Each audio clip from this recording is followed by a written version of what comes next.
Rapper Foolio, the judge who oversaw the trial of Alicia Andrews, the woman convicted in his has been removed from the case. Yeah, the state Supreme Court stepped in after concerns were raised about the judge's conduct during and after that trial. But her sentence has been put on hold, and it has to do with her attorneys trying to get the judge disqualified. The woman at the center of Julio's case just won her appeal. She's out and the internet's losing it. And Julio's mom?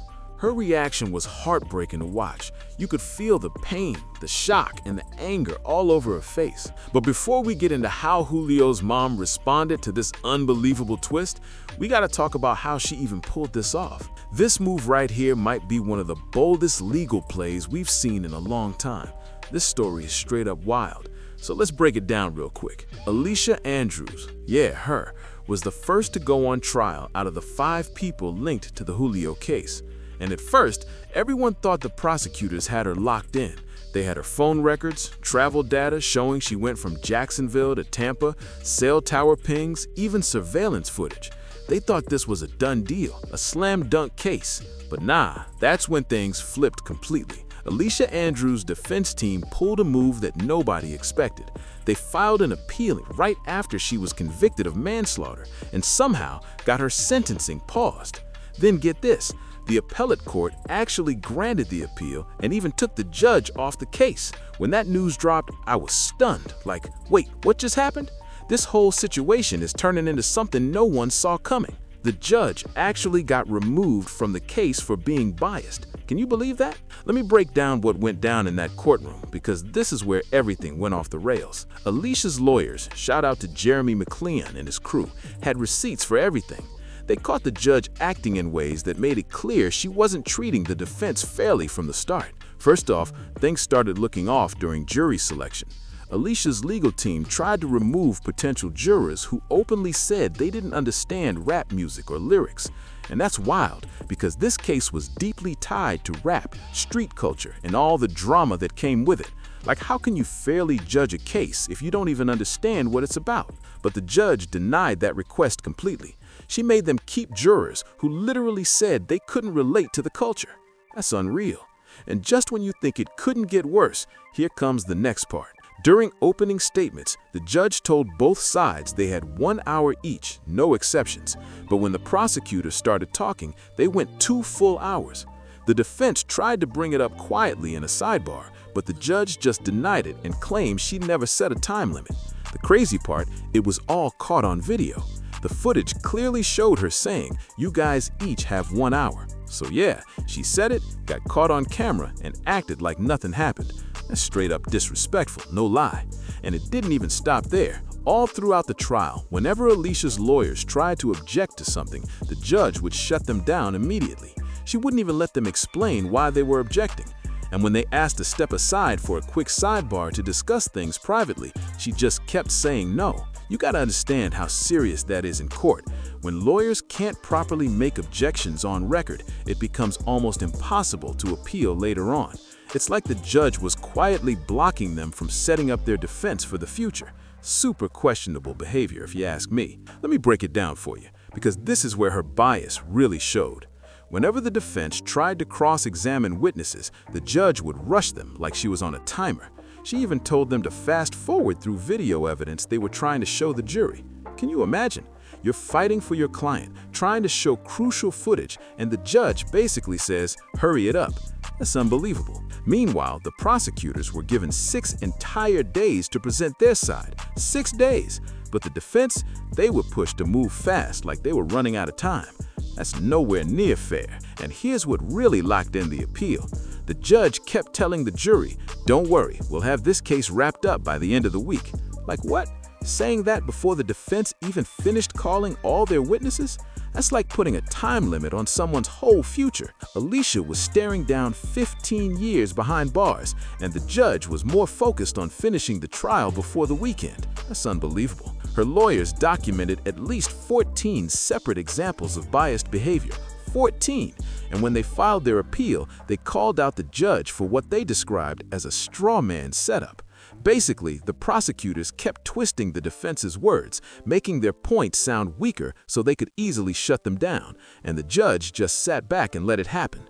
She was letting the prosecutors play rough while keeping the defense completely boxed in. Now let's talk about Alicia's actual involvement, because this part really matters. The prosecutors claim she was acting as a lookout and helping coordinate everything.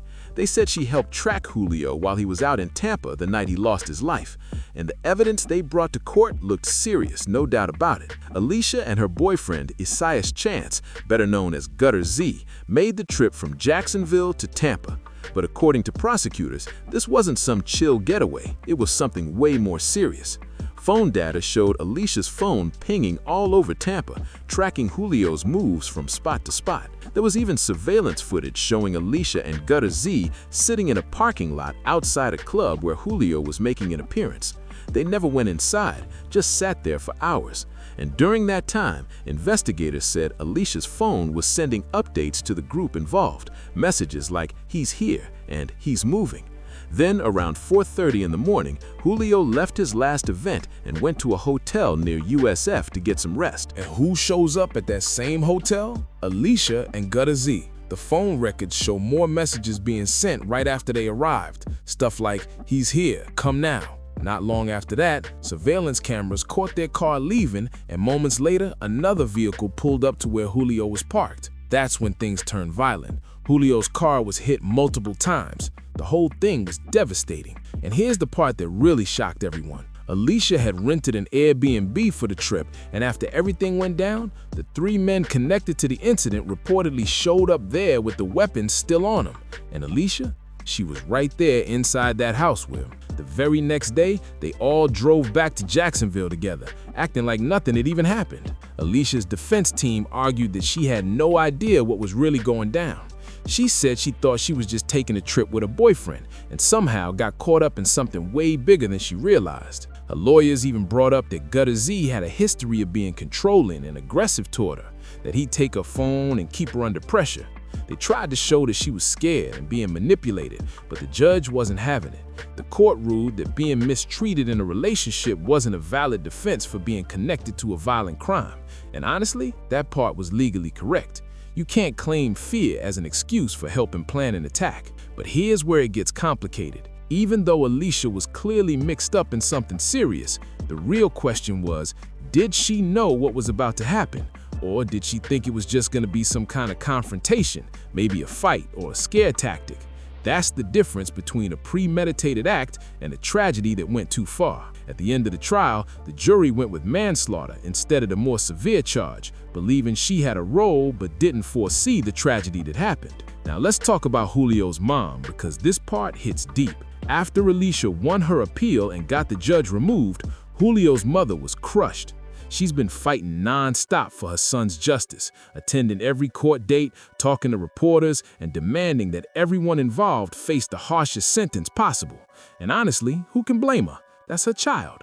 She lost her son in a tragic and very public way. Of course she wants justice. That pain runs deep. But here's where things get complicated. And yeah, this might spark some debate, but it's part of the story. Julio's mom has been speaking out about how her son was innocent and didn't deserve what happened. And no one deserves to go out like that, ever. But let's keep it honest. Julio was heavily tied to the street scene. His music often mentioned real rivalries and name-dropped people who were no longer here. He wasn't some random bystander caught in the middle. He was actively part of a dangerous cycle that came with serious consequences. Still, no matter what, no one deserves to lose their life like that, period. The thing is, while Julio's mom talks about justice, people can't ignore that her son was involved in the same kind of conflicts that brought pain to other families. In his songs, he called out rivals like Bibby, 23, and Ace's people, tracks that celebrated their losses. That music wasn't just entertainment to those involved, it kept the tension alive. So when her mom demands justice now, some see it as complicated because while she's fighting for her son, others were mourning theirs because of the same kind of violence. It's a painful cycle that just keeps repeating. After the appeal news dropped, social media exploded. People were flooding timelines, arguing non-stop about whether Alicia should have walked free or not. Some were saying she played her part, she deserves time, while others believed she was manipulated and didn't fully know what was happening. The whole situation turned into a digital war zone overnight. Videos, live streams, and reaction clips started popping up everywhere. Bloggers, podcasters, and fans of Foolio were all weighing in, each with their own version of what really went down. And every post about Alicia had thousands of comments, some calling her heartless, others saying she was another victim of control and bad choices. The internet was on fire. Meanwhile, Foolio's mom couldn't stay silent. She went live again, tears in her eyes, saying she refuses to let her son's case be forgotten. She said they might have freed her for now, but justice will come one way or another. That clip spread like wildfire, getting shared everywhere. People were split between sympathy for her pain and shock at how the legal system let things play out. And as all this drama unfolded online, Alicia's lawyer dropped another statement, claiming that this was just the beginning, that Alicia planned to rebuild her life and finally tell her side of the story. That announcement got everyone buzzing again, wondering what secrets she might reveal next. The streets were talking, the blogs were spinning, and the tension between both sides just kept building. One side mourning, the other celebrating, nobody agreeing on what justice even means anymore. I'm just saying, you can't pick and choose when you want justice. Either you stand against all the violence or you don't. You can't be upset when tragedy hits your side but cheer when it happens to someone else's. That's not how real justice works. So when the news broke that Alicia actually won her appeal and the judge got taken off the case, Foolio's mom completely lost it online. She went off on social media, saying the whole system was broken, that people were walking free when they shouldn't be, and that this felt like a slap in the face to her son's memory. And honestly, you can feel the pain. She's grieving and fighting for closure. From her point of view, it's gotta feel unfair. After everything, the long court battles, the emotions, the conviction, suddenly it's all thrown back into chaos over legal technicalities. She even said this means the process will drag on even longer, and she's right. Now they need a new judge, Alicia's lawyers are probably pushing for a new trial, and what was supposed to be done might take months, maybe even years to settle. That's heartbreaking for any parent waiting for justice. But here's the tough truth. Even though we can all feel for Foolio's mom, the legal system still has to be fair. If that judge really showed bias, if she denied Alicia a proper trial, then yeah, the appeal had to go through. Because once you let a courtroom slide on fairness, the whole justice system starts to crumble. Today it's Alicia Andrews, but tomorrow it could be someone completely innocent getting treated unfairly by a biased judge. That's exactly why the right to a fair trial has to apply to everyone, even to people we think are guilty, because once that standard breaks, nobody's safe from it. Now let's look at the bigger picture for a second. This whole situation shows just how wild and complicated these street-related cases can get. 5 people are tied to this case, all fighting serious charges that could mean years in prison if convicted. There's phone data, surveillance clips, witness statements, basically mountains of evidence. Yet somehow, the entire case is falling apart, not because of what happened in the streets, but because of what went down inside the courtroom.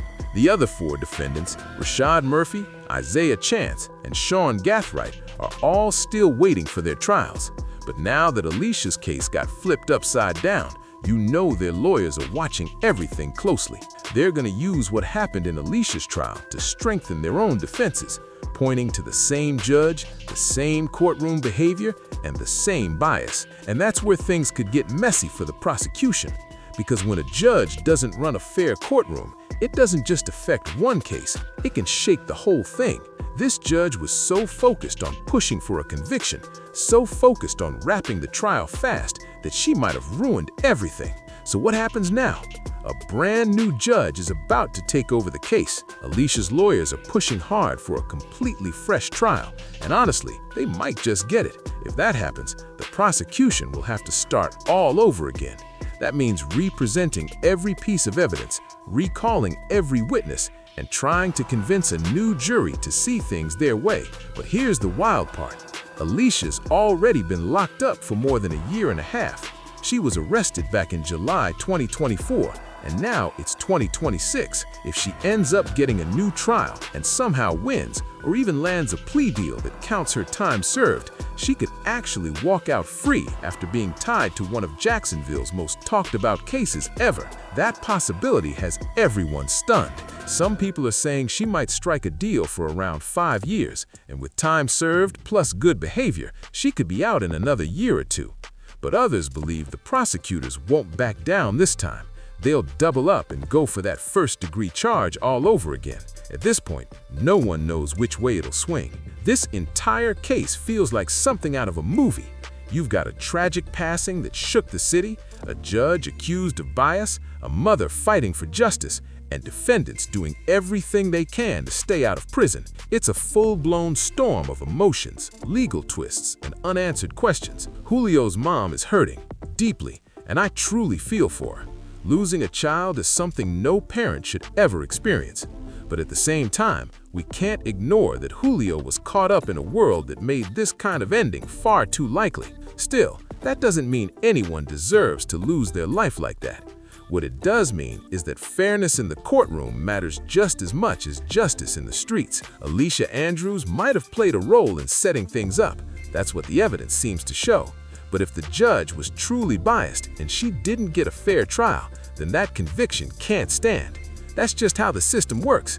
It has to stay fair even when emotions are running high. Now the big question is, what happens next? Will Alicia get a brand new trial? Will she take a plea deal? Or will the prosecutors come back even stronger this time? Nobody knows for sure, but one thing's clear, this case is far from over. And that means Julio's mom might have to wait even longer to find the closure she's been searching for. And that's the full breakdown. If you learned something new or this story had you locked in, go ahead and smash that like button and subscribe to the channel. Drop your thoughts in the comments. Do you think Alicia deserves a new trial, or should the first conviction stick? And do you think Julio's mom has every right to be angry, or is the situation more complicated than it looks? Make sure you hit that notification bell too so you don't miss my next deep dive. I've got plenty more wild cases, stories, and breakdowns coming your way. Trust me, you don't want to miss them. Stay safe out there, and remember, nothing in the streets is ever worth losing your life over.